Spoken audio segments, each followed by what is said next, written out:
Mesdames, Messieurs, bonjour à tous et à toutes. Nous voudrons tout d'abord commencer cette cérémonie par des remerciements. Remerciements à tous ceux qui ont permis que cette inauguration puisse avoir lieu, notamment le service communication de la collectivité, la médiathèque, le cabinet du maire et bien d'autres encore. Merci également pour leur présence ici ce matin, Madame Tolmont, députée de notre circonscription, Madame Debost, conseillère départementale de notre canton, Madame Zabouraef, secrétaire générale de la Sarthe, secrétaire générale de la préfecture de la Sarthe, et Madame Véronique Noël, déléguée départementale aux droits de la femme et à l'égalité. Un grand merci à Monsieur Jean-Jacques Soro et François Bavière, président et délégué de la Fédération des centres sociaux du département. Merci également pour leur présence à Monsieur Bourdet, président départemental de la Ligue des droits de l'homme, Monsieur Orniac, président départemental de l'ARAC, l'association républicaine des combattants pour la paix. Nos remerciements les plus chaleureux s'adressent au fils de Gisèle Halimi, Serge Halimi, le directeur du monde du diplomatique, qui s'excuse pour ne pas être ici ce matin, mais qui nous suit à distance. Sachez que votre présence en ligne nous honore particulièrement et donne un sentiment d'élévation à cet événement. Un grand merci également à notre partenaire les plus proches, la Caisse d'allocation familiale de la Sarthe, représentée par Madame Barrault, vice-présidente du conseil d'administration, sans oublier Madame Goué de Barbanchon, qui a travaillé longtemps avec nous. Et bien sûr, la ville d'Allonne, représentée par les élus, déléguée au centre social, Madame Maud Fautenberg, Audrey Joannick, et bien sûr, son maire, Monsieur G. de Proust. Ainsi que Madame Céline Emam, déléguée chargée de l'égalité entre les femmes et les hommes.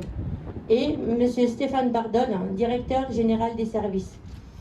Et un grand merci à tous ceux qui font le centre social aujourd'hui. Nos partenaires d'activité, l'équipe professionnelle, représentée ici par Madame Zora Benmakad et Madame Béatrice Vichien, et Dominique Juillet, notre directeur. Merci à Laura, Walid et Mallory, 3 jeunes stagiaires qui ont conçu l'exposition sur Gisèle Halimi, à l'intérieur du centre. La féminine, méfiez-vous quand on parle de féminité. Moi, j'y oppose à la féminité qui est une valeur masculine, et qui est une valeur masculine qui est très souvent synonyme, bien sûr, de charme, de tout ce que vous voulez, mais fondamentalement de passivité. La féminité est opposée à la virilité. La virilité, c'est l'agressivité, c'est le phallus. La féminité, c'est la passivité, la réceptivité, par conséquent. Moi, j'oppose, si vous voulez, la féminitude de la femme, un peu comme on dit la négritude. Ça veut dire un ensemble de ce que nous sommes, de nos valeurs, de nos manières d'être, de mon moi de femme, qui n'est pas forcément défini par rapport à l'autre, qui lui a une majuscule. Un peu effacer la relativité, un peu ne plus être l'image, le reflet, mais être soi-même.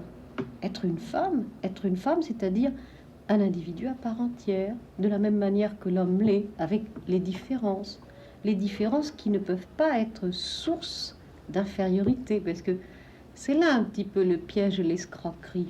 On vous dit, mais vous admettez bien que vous êtes différente. Qu'est-ce que ça veut dire? Oui, d'une certaine manière, tant mieux d'ailleurs. Moi, pour rien au monde, je ne voudrais être un homme. Ne serait-ce que parce que j'aime mieux, tant qu'à faire, être l'opprimé que l'oppresseur.